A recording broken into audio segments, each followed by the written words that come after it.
Gi-question karon sa ubang mga mambabalaod si President Benigno Aquino III human kini mibutyag nga gihatagan daw siya og sayop og dili tukma nga mga impormasyon atol sa pagkahitabo sa Mama Sapano encounter sa Maguindanao ni adtong Enero. Si Senador Ferdinand Marcos Jr. nibutyag nga imbis mohatag og katin-awan ang gisulti sa presidente, nakalibog lang hinuon kini sa isyu sa Mama Sapano. Sa usa ka prayer meeting kauban ng mga Christian leaders ni adtong Lunes, si Aquino mibasol ni kanhi Special Action Force Chief Getulio Peñas kalabot sa operasyon sa Maguindanao nga miresulta sa pagkamatay sa 44 ka mga SAF troopers, 18 ka mga Moro rebels ug 5 ka mga sibilyan. Butyag ni Aquino nga napakya sina Peñas pagkoordinar sa ubang mga concerned agencies alang sa operasyon sama sa Armed Forces of the Philippines.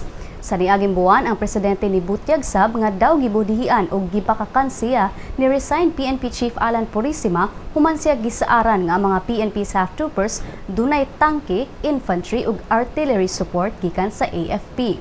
Mato ni Marcos nga tungod sa statement ni Aquino, kinahanglan ng tun-an og balik ang mga impormasyon ug pakisayuran kung unsay pasabot ni Aquino human kini miingon nga namakak sila sina Peñas ug Purisima.